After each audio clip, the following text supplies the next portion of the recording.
আসসালামু আলাইকুম এভরিওয়ান, কেমন আছেন সবাই? আলহামদুলিল্লাহ আমি তো অনেক ভালো আছি। আশা করি আপনারাও ভালো আছেন। আজকে আপনাদেরকে দেখাবো আমাদের অঞ্চলের এক বিশেষ খাবার, যেটাকে আমরা সেউই বা সেওয়াই বলে থাকি। আপনাদের অঞ্চলে একে কি বলে থাকেন অবশ্যই কমেন্টে জানাবেন। আর আমার ভিডিও দেখে আপনাদেরও যদি শৈশবের সেই ঘরোয়া স্বাদের কথা মনে পড়ে, তবে সেটাও কিন্তু জানাতে ভুলবেন না। আমি দেখুন আমার মা চালের গুঁড়ো দিয়ে ডো তৈরি করে নিলেন। ডো তৈরি করে দেওয়ার পর আমি লেচি বানিয়ে নিলাম লম্বা লম্বা করে অনেকগুলো। আর লেচিগুলো চালের গুঁড়াতে রাখতে হবে, একটার সাথে একটা আঠা না লেগে যায়।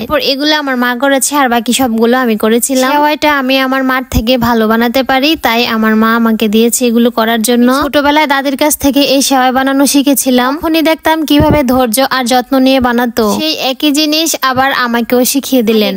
ঈদের দিনে অথবা ভালো কোনো দিন আসলে সবার ঘরে ঘরে সেওয়াই বানানো হতো, মানে মিষ্টি মুখ করা হতো এগুলো দিয়ে। এখন আর ওইগুলো কেউই করে না তেমন। যে এখানে সবগুলো সেওয়াই বানিয়ে নিয়েছি, বেশি চিকনও করিনি আবার বেশি মোটাও নয়, একেবারে মাঝারি সাইজে। বানাতে হাতের অবস্থা যেমন হয়। বানানোর জন্য এদিকে দুধটা ফ্রিজ থেকে নামিয়ে নিয়েছে আরো আগেই আমার মা। সবগুলো সেওয়াই বানানো শেষ হলে প্রথমে তাওয়ায় হালকা লালচে করে টেলে নিতে হবে। চুলার আঁচটা কমিয়ে সময় নিয়ে আস্তে আস্তে তাওয়ায় টেলে নিতে হবে। এই যে দেখেন টালার পর এরকম সুন্দর লাল লাল আর ঝরঝরি হয়ে যাবে।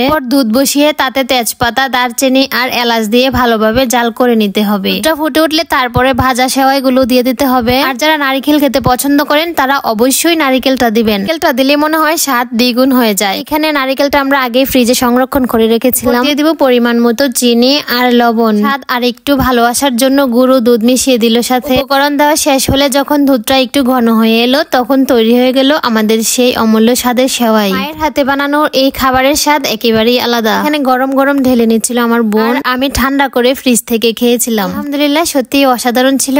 আর এই খাবারটা আমার অনেক বেশি পছন্দের। আপনারা কে কে এই খাবারটা খেয়েছেন? মায়ের হাতে বানানো খাবারের সাথে জড়ানো স্মৃতি কেমন অবশ্যই কমেন্ট করে জানাবেন। ভালো থাকবেন সবাই, আল্লাহ হাফেজ।